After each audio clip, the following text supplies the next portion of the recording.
Members of the press and fellow Kenyans, I want to inform you that the Ministry of Health has confirmed the first coronavirus case in Kenya.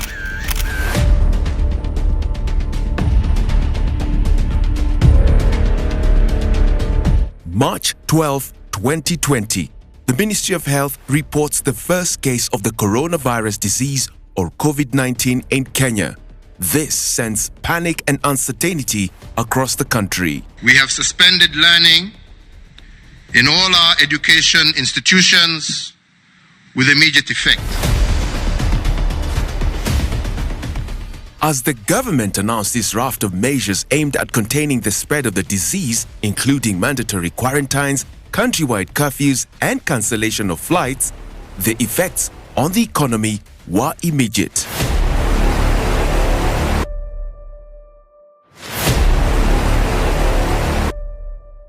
For entrepreneurs, it was a time of shock and uncertainty as business opportunities and deals disappeared. Optimism was replaced by anguish. I remember it was in March and I was in the middle of negotiating a 2.5 million contract at that point. When COVID hit, everything crumbled. I think it was announced on a Friday. My orders were cancelled by Monday. Staff uniform, branded merchandise. And I remember just holding my head and thinking, okay, so what's gonna happen? I had an event on 28th of that March. I didn't do that event. It was a big event. I was supposed even to add more PA on my stock. We shut completely. By the first week, we asked ourselves, who told our parents that any payment should stop because there was nothing coming into our accounts. It threw us to a state of confusion as a school. I attended a KPSA organized conference. It was called Schools in Crisis on November 16th. And I remember the chair of Kenya Private Schools Association was addressing us. And she mentioned that as at that date, 420 private schools had shut down. That's a real blow. These are schools. These are teachers. These are school owners. As the reality of the pandemic set in, it was clear that the most affected were the small businesses. Many would most likely be forced to close if nothing was done to cushion them from the ensuing economic lockdown. Majority of the businesses mostly affected by COVID were 64%. So everyone was affected, but 64% were SMEs. So what we began doing around COVID, we started talking to our partners as we were dealing with the different aspects of business recovery from SMEs. And so that's how Mastercard came about. They have the whole idea of how do we do a resilience program around SMEs. And this was targeted to the very micro. Pursuant of this goal, KEPSA and the Mastercard Foundation partnered in 2020 to form the COVID-19 Recovery and Resilience Program to help SMEs weather the COVID-19 pandemic. I believe it's not too late. Together we can change the world. My name is Nuru Juma Luhindi, and I'm the founder of Little Innovator School at the River. We are fully a CBC school, so we are from daycare all the way to grade 5. So my name is Lona Kasiri Mukasa. I'm the founder of Tunga Tunga Hedgecrafts that basically deals in home decor and fashion products. Such Enterprises is a small business mainly focusing on branding, from basic things like a fleece jacket, a t-shirt, a Masai shuka, custom-made, branded umbrellas, name it. My name is DJ Medan. I'm a sound engineer and I'm also a DJ. We hire public address systems. We also do some MC. I run Bike It Deliveries, which is where we are now. It is a courier service based in Nairobi. We deliver mail and packages for small businesses, for corporate firms, for any sort of business. My name is Ahmed Mahmoud Siat. My shop is Ahmed Shop.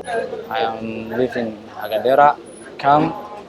My shop is boutique shop. magacayga waa Xaliima Axmed Xuseen wuxuu ku yaalaa Hagadheera Camp waxaan bilaabay 2017kii waxaan ogaaday inay tababar bixiso 2021 sanadkan hadda aan ku jirno dhexdiisa bishii 7 waxaana ka helay internetka I first heard of the KEPSA training sessions in July. A friend in South Africa shared the link. She's a member of KEPSA, and I immediately joined. I came to know about it via WhatsApp messages, via a group, and then I thought this could be a good thing. I follow KEPSA on LinkedIn. I found out that they were having the e-commerce booster program. So I applied and I got a call.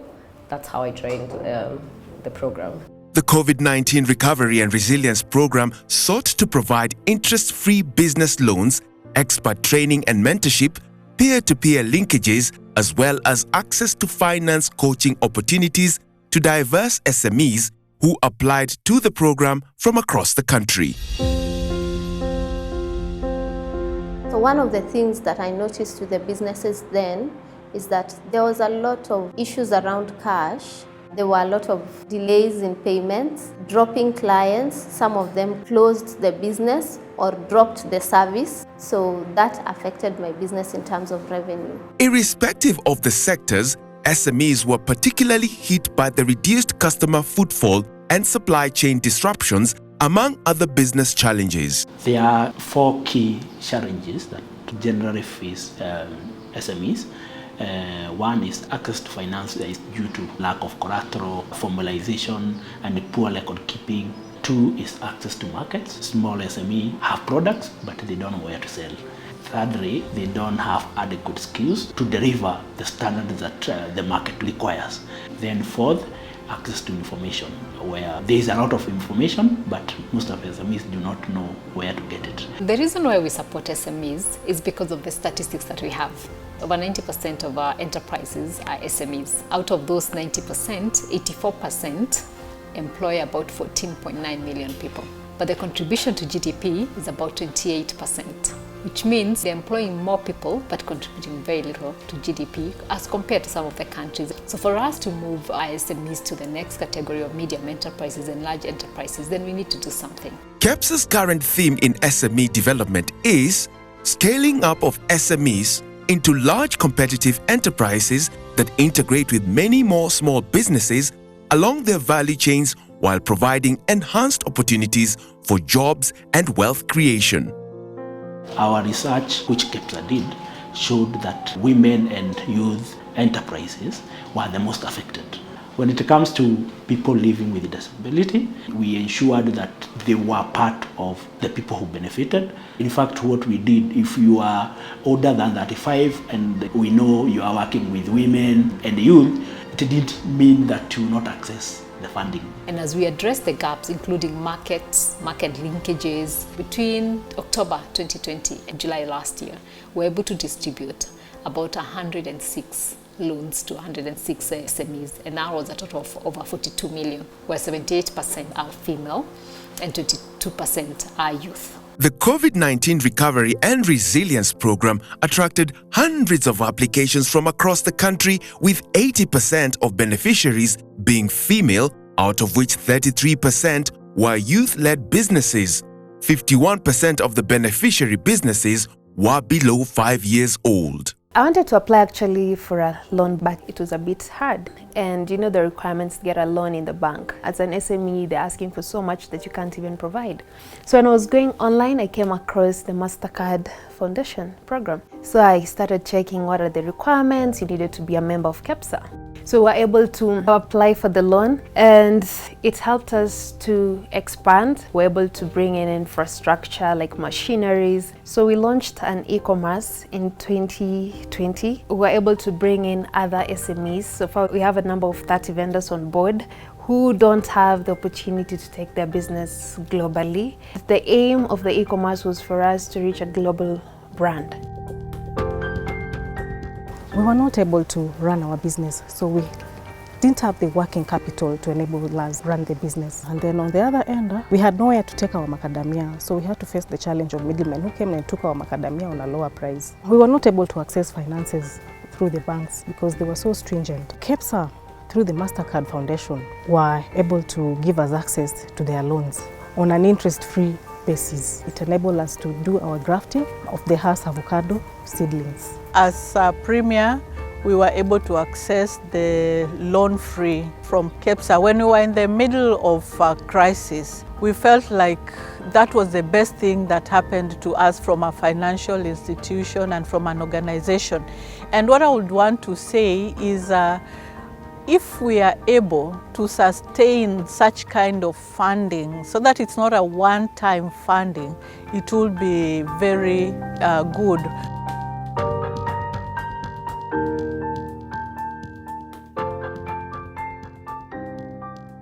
The financing coaching program came from the runnings that we had from the loan issue. We received over 700 applications, but only 106 qualified, and majorly because of record keeping. Most of the SMEs do not keep proper books, so we were able to take them a 3-month training where they can be able to prepare their business for both commercial and non-commercial financing.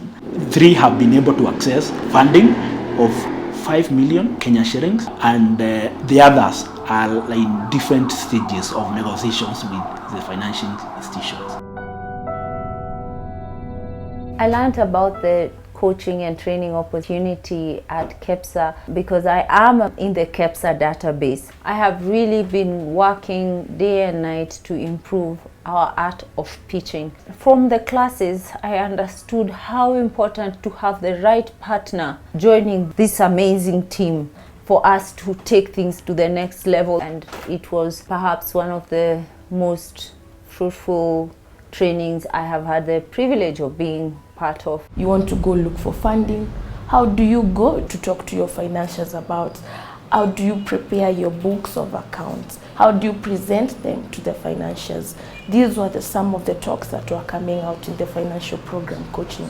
After that program, I was able to negotiate for an overdraft facility with my financial partner, and it made me see my business at a bigger corporate level. It was so interesting how KEPSA simplified the issue of projection in a business. There are even templates that you can use. And then, the pitch deck again was a very exciting session for me. So the impact that the program has had on my business has been first, how to establish a solid brand. And by being able to know how to package it in order to sell it has been one of the biggest lessons that I've gotten from this program. A lot of us young entrepreneurs are on a tight budget. So we are wondering, do we develop our products or do we go for training? But when it's availed to you in a chance where you can even do it virtually, it motivates you to come and learn. As part of the program, 25 virtual webinars were also held, delivering free business skills and expert mentorship, including peer-to-peer sessions attended by over 9,286 participants from diverse economic sectors across the country between the year 2020 and 2021. So we realized from previous surveys that basically SMEs were lacking in the area of capacity and in the area of mentorship. So as KEPSA, we sought to bridge that gap by rolling out the training and mentorship program. We also sought to expose them to industry leaders, for them also to share the stories behind their successes, just to basically influence and motivate them, for them to have that punch to carry on. They actually teach you in the process the things you need to have, how you need to run the business. And especially branding. I've been in a position to brand my business. Make sure that every detail is conspicuous. What KEPSA did, they made it an open forum. They called it peer mentorship.